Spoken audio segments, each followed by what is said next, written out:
You are in the lab room. I'm your host, Lou. Thank you for joining me. Recapping week number 7 in the National Football League. Here to break down the matchup in the AFC East between the Miami Dolphins, who are hosting the Buffalo Bills. Dolphins came into the game at 3-2, coming off of their bye week. 2 consecutive losses, looking to get back on a winning track in this game against the Buffalo Bills, who had just come off an emotional loss at home versus the Cincinnati Bengals, coming into this game at 2-4. Let's talk about this game, break it down, and recap what happened in Miami at Sun Life Stadium. So, Bills come into this game looking to get a win. Dolphins, this is a big game for them because if they want to be taken seriously in the AFC East, I was one of those people that jumped on the bandwagon early on. They made a lot of offseason moves to strengthen this team. Tannehill looked to be taking steps in the right direction. They started off 3-0. They beat the Atlanta Falcons before we realized that the Falcons weren't as good. And I started to drink that Dolphins Kool-Aid. I was sipping it, and I was sipping it slow. But nonetheless, I was sipping it. And I thought maybe they were going to be the team that could unseat the Patriots. Well, here's a game that if you want to do that, you need to have this one at home. You got to take care of the Buffalo Bills with a backup quarterback off of your bye at home. I don't care that it's family business. You know these guys. You know what they want to do. You need to take care of business fresh off a bye. 2 weeks to prepare for this Bills team. No excuse whatsoever not to get it done here if you are the Dolphins at home. So you start off the game, and this is the worst possible scenario other than a kickoff return for a touchdown given up. There's not a worse way to start off a game than a pick six for Ryan Tannehill and his Dolphins team. Nikhil Roby steps in front of a Tannehill offering. And look, you can't stare down receivers. You can't telegraph things in the National Football League. That's just the way it goes.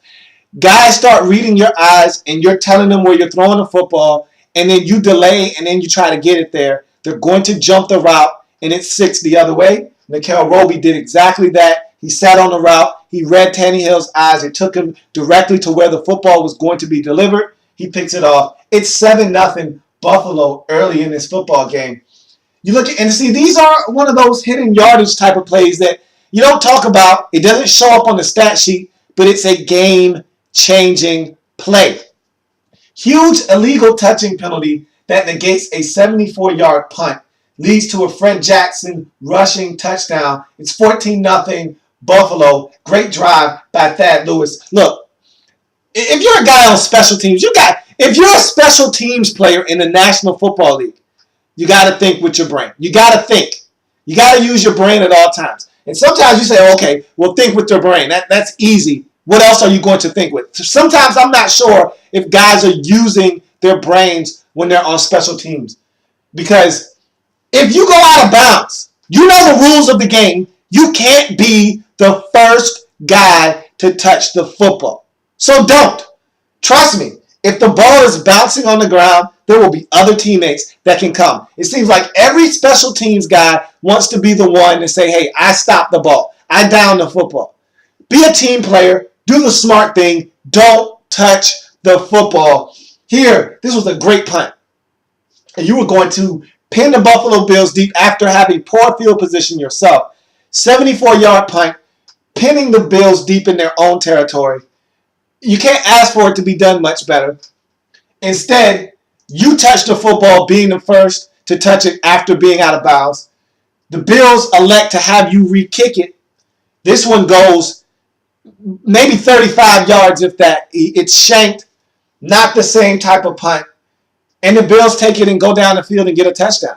These type of plays change the complexion of the game. And again, hidden yardage here. We're talking about a good 35 or 40 yards of difference in field position from the 74-yarder that you would have had and the ensuing 40-yard or 37-yard punt that happened on the retry. So, huge mistake by the Miami Dolphins special teams. Tannehill throws a terrible pass. I mean, the Miami Dolphins started off this game all wrong. You cannot do the things they did in this game and expect to win. You give away the pick six. You have the illegal touching that sets up the Bills for another touchdown drive. And then Tannehill takes the team down the field and throws an absolutely horrendous pass near the end zone. It's picked off by Aaron Williams. Horrible decision in the red zone. Ill-advised. Can't happen under any circumstances. The only way you throw a pass like this, if it's fourth down, end of the game, and you got to give your receiver a chance. Then just throw it up. Hope that something happens. Hope they call pass interference. Okay, whatever. But this is no excuse. You're in the football game. You want to get points. At worst, you come away from this drive with a field goal. You cannot make the decision that Tannehill made here. Unexcusable. Took points off the board. Bills dodge a bullet. So, after the forced punt, Tannehill to Clay for a touchdown. And the good thing that came out of this interception was that the Dolphins were able to, because Aaron Williams caught this pick, he was slightly out of the end zone, so they got the football on the 1 yard line. Dolphins were able to hold on that possession, forced them to punt from their own end zone. They got great field position. Tannehill finds Clay for a touchdown, and a huge Miller run on this drive to help them get in the end zone. Wallace with the reverse. Those were the two big plays on that possession. You want to get this ground game going for the Dolphins. They haven't ran the ball enough for me. They haven't ran it effective enough for me in this season. Lamar Miller needs to be a more integral part of this offense. I thought that, and I'll get to him in a little bit. Daniel Thomas, I'll talk about him here shortly. But those were the key plays. A Wallace reverse and a huge Miller run set up a touchdown to Clay. 14-7, Bills are still ahead. Pressure by the Dolphins D creates a turnover as Lewis is hit and he is throwing and it is picked off by Rashard Jones. Huge turn of events for the Miami Dolphins. Anytime you can force a turnover, shorten the field position, give your offense a short field, that's great for your football team. Dolphins aren't able to capitalize, however, as they missed a 51-yard field goal attempt. And in Khalif Sturgis's defense, it was extremely windy at that end of the field. When he kicked it, the wind got a hold of it, pushed it far right, didn't stand a chance. So Dolphins aren't able to capitalize on the turnover. Thad Lewis hooks up with T.J. Graham for a big play, which leads to a field goal. Big catch by T.J. Graham on the sidelines. I wasn't sure if he was able to corral it and bring it in. Seeing it on the replay, phenomenal grab by T.J. Graham sets up a field goal, 17-7. Buffalo leading early in this game. Mike Wallace gets loose in the Bills secondary. And if you're a Dolphins fan, that's what you paid this guy for. That's what you're looking for more of. Mike Wallace behind the defense, taking the top, taking the lid off of the defense, creating huge plays for this Dolphins offense. He kickstarts this drive with a huge catch. Brandon Gibson makes another catch on this drive that is tremendous on the sidelines. And then he follows that up with an acrobatic touchdown right before the half to cut the Bills' lead to 17-14. Brandon Gibson, to me, has been your most consistent receiver. Him and Brian Hartline, to me, are 1A, 1B. You're looking for Mike Wallace to overtake them. That's why you're paying him number one wide receiver money. He needs to be the number one guy right now to me. And I love the Brandon Gibson move in the offseason. I thought that was one of your most influential moves, along with bringing back a guy like Brian Hartline. Gibson has been phenomenal for you this season. Gibson, another TD on an impressive Fins opening drive of the second half. Daniel Thomas having a strong game. Dolphins take a 21-17 lead. I said I was going to talk about Daniel Thomas. He ran well in this game. And again, I need to see more from this Dolphins running game. They need to be able to alleviate some of this pressure off of Ryan Tannehill so that he's not making mistakes like he did early in this football game. And he can turn around and hand it off to these backs. You've got two of them, one for each type of situation. You're looking for a speed guy. You got Lamar Miller. You're looking for a guy to run tough in between the tackles. You're looking for Daniel Thomas. I thought he played well. He started off this game early on with some nice runs, had some nice runs on this touchdown drive to take the lead. I think you need to feature the running game a little bit more in Miami. Thad Lewis staring down the gun barrel, completing a pass on third down to Stevie Johnson, and picking up a personal foul. This was an impressive throw. They knock his helmet off. They hit him. Helmet goes flying. They throw the flag. He gets up. He's energized. That Lewis is a guy that I'm really impressed with. And one thing's for sure, I can say this with 110% certainty. If he plays against Cleveland once E.J. Manuel leaves that football game, if he's active and they bring him in instead of Jeff Toole, we're talking about the Bills being 4-3 right now instead of the Bills being 3-4. That's how impressed I am with Thad Lewis and his ability to come in and play a very competent and poised quarterback position for the Buffalo Bills. Look, you didn't hear this from me, but I honestly think that the Bills could have gotten away with not drafting E.J. Manuel. But of course, 2020 is hindsight. We didn't know that he was going to be this good and perform this well for the Bills. Now look, you split the first rounder on E.J. Manuel. It's ludicrous to think that this guy's going to come in and take the job. It's E.J. Manuel's job when he's healthy, but I'll tell you what, you got to feel good to know you've got Thad Lewis backing him up in case E.J. wants to go down for another 4 to 6 weeks. So he played well in this game. That personal foul in conjunction with that Stevie Johnson catch leads to a field goal. That cuts the Dolphins' lead to 21-20. So Bills hanging around. Dolphins have not been able to put this team away yet. So Tannehill fumbles late in the ball game, and this is so nerve-wracking. This is the type of stuff that I'm talking about with this Dolphins team.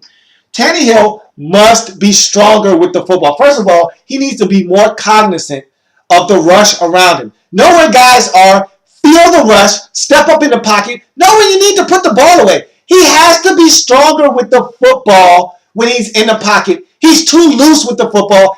Since he's come into the league, he has among the league lead in fumbles from the quarterback position. He's got to clean that up. He fumbles the ball entirely too much. We saw him fumble against New Orleans, change the complexion of that game.